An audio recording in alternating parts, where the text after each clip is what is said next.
So I'm still confused. How much did insurance cover of that bill? I'm paying for my MRI. How much did the insurance company cover of the $8,600? None, absolutely nothing. I would really like to see the insurance receipt or whatever, proof that you were paid X amount of dollars for your medical bills. And I'd like to see proof that it didn't cover all of your expenses. Do you have that? Can you help me with that? I don't have it today. I don't. Today. Did you submit the MRI bill to either health insurance or automobile insurance? I have to call my attorney. All right. Do you have health insurance? Yes, I do. All right. I have no further questions. All right. We are going to excuse the parties while we deliberate in this matter. Thank you both. Let's start with who's at fault with the accident.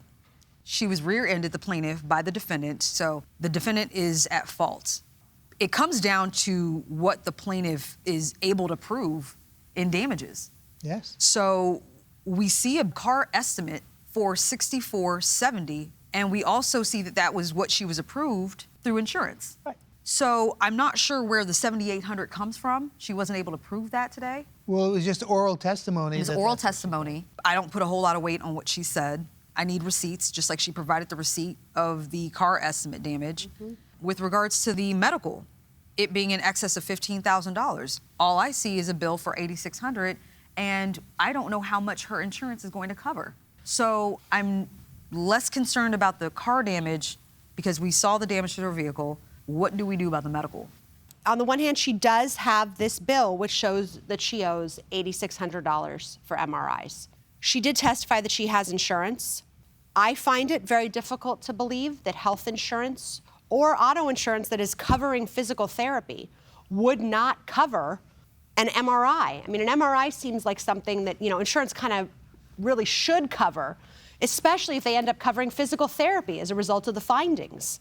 However, this bill that she has, which was printed on July 8th, does show that for the services she received on June 27th, they were still showing as a balance owed on July 8th, which presumably means the claim was not submitted to health insurance. And of course, if she has inadequate health insurance, it's not the plaintiff's fault. We don't hold her responsible. I see what you mean, yes. And so I think given the extent of the damage and the injuries she suffered, I would be inclined to award her the $5,000 based on her proof of the MRIs and her oral testimony about the physical therapy. Here's what I'm struggling with. I'm struggling with whether she's telling the truth or not. It would seem to me that it would be very important to come here with some documentation that insurance company is not covering her medical bill. So I have to take a big leap of faith to give her $5,000. I just don't think that she would rack up all of those bills knowing she can't find the defendant or that she was even insured. Well, I'm not sure she has a choice, and I think the MRI did show spinal damage. All right, so let's say that the extent of the damages of the car, it's not her fault, and she was injured. And given that she doesn't understand necessarily the intricate workings of the court, I could give her the benefit of the doubt, and therefore we find a verdict in her favor. I would agree. Okay? Yeah. All right, we have a verdict. This courtroom is again in session. All right, ladies, the court has reached a unanimous decision. Ms. McLaren, you did hit the plaintiff from behind, so the issue of who's at fault is not an issue. But, Ms. Sylvester, we're struggling with how to award you based on the evidence that you've provided the court. You didn't necessarily do your part in providing to us the documents to support the ask that you are making today.